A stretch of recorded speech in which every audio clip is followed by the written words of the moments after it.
लकल हम्द या अल्लाह, अस्सलातु वस्सलामु अलैका या रसूल अल्लाह, अम्मा बाद। सिलसिला है हमारे नाज़रीन और नाज़रात के किए हुए सवालों के जवाब देने का। ख्याल रहे कि हमारे नाज़रीन और नाज़रात हमारे चैनल के वीडियोस के कमेंट्स में अपने सवालात को लिखते हैं। हम उनके सवालों के जवाबात कुरान व हदीस और दीगर किताबों के हवालों से पेश करने की सआदतें हासिल कर रहे हैं। अगर आपका भी कोई सवाल है तो आप अपने सवाल को हमारे चैनल के किसी भी वीडियो के कमेंट्स में लिखिए। आपका सवाल हम तक पहुंचेगा। इंशाअल्लाह हम आपके सवाल का जवाब भी पेश करने की सआदतें हासिल करेंगे। एक ये सवाल है कि हम इमाम साहब के साथ मस्जिद में नमाज पढ़ते हैं और फिर नमाज के बाद इमाम साहब दुआ करते हैं, तो कुछ अरबी की दुआएं वो पढ़ते हैं, उसके बाद दुआ खत्म कर लेते हैं। तो क्या हम यानी मुक्तदी इमाम साहब के दुआ खत्म करने के बाद मजीद कुछ दुआएं मांग सकते हैं अपने लिए, कौम के लिए, समाज के लिए, घर के लिए, जिसके लिए भी कुछ दुआएं ऐड कर सकते हैं? जबकि इमाम साहब ने दुआ खत्म कर दिया है, लोग दुआ खत्म करके जा चुके हैं, अपनी नमाजों की तरफ मशगूल हो गए, हम कुछ दुआ मांग सकते हैं कि नहीं? ये इनका सवाल है। मैं जवाब अर्ज करता हूं, आप तवज्जो के साथ सुनिए। फुक़हा किराम ने इमाम और मुक्तदी का जो एक ताल्लुक बयान किया है, उसके शुरू आदमी नियत बांध लेता है इमाम के पीछे की। जैसी नियत बांध दिया, तकबीर तहरीमा पढ़ा, आप इमाम के साथ हो गए।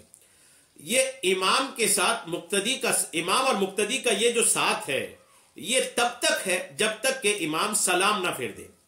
जैसे ही इमाम ने सलाम फेर दिया, इमाम जैसे ही नमाज का सलाम फेर दिया, अब इमाम और मुक्तदी का जो साथ शरीयत ने मुकर्रर किया था कि अब आपको इतने वक्त तक तो साथ रहना ही है। मुक्तदी पर लाजिम था कि वो अपने इमाम की पैरवी करे। इमाम रुकू करे तो आप भी रुकू करो, सजदा करे सजदा करो, वो सलाम फेरे सलाम फेरो। वो जो तमाम चीजों में उनकी इक्तिदा कर रहे थे, पैरवी कर रहे थे, उनको मान रहे थे, ये शुरू तकबीर तहरीमा से है और खत्म इमाम के सलाम फेरने से है।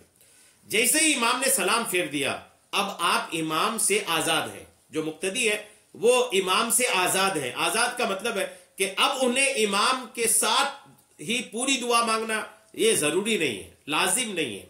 जी हाँ, लाजिम नहीं है। फजाइल जरूर है इसके कि इमाम फर्ज नमाजों के बाद जो दुआ होती है, खासकर सब मिलके जो दुआएं करते हैं, वो दुआ कबूल होती है। फजाइल जरूर है।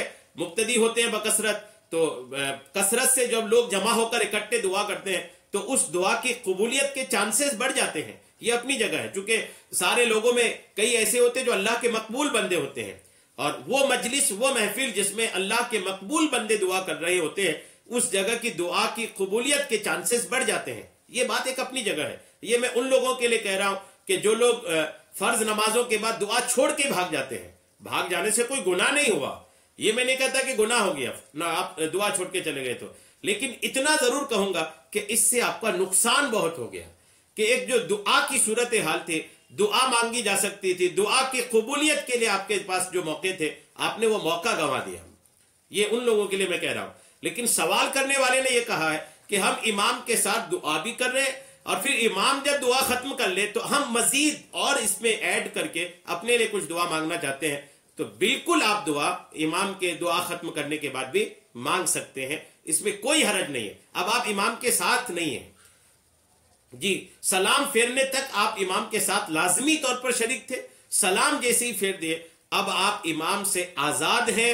अब इमाम साहब के साथ भी दुआ मांग लें और इमाम साहब के दुआ खत्म करने के बाद जितनी देर तक आप चाहें अपनी दिगर दुआएं भी मांग सकते हैं। शरीयत आपको इसके लिए मना नहीं करती, बल्कि इसके फजाइल है। दुआ के लिए तो कहा गया कि दुआ इबादत का मगज है, दुआ मांगनी चाहिए, तो इसके लिए कोई हरज नहीं कि आप उसके बाद भी दुआ मांग सकते हैं। अल्लाह तबारक तआला हमारे तमाम नाज़रीन और सामीन के दुआओं को कबूल फरमाए, सबके दिली तमन्नाओं को पूरी फरमाए। आमीन। बेजाहिन नबील अमीन सल्लल्लाहु तआला अलैहि वसल्लम।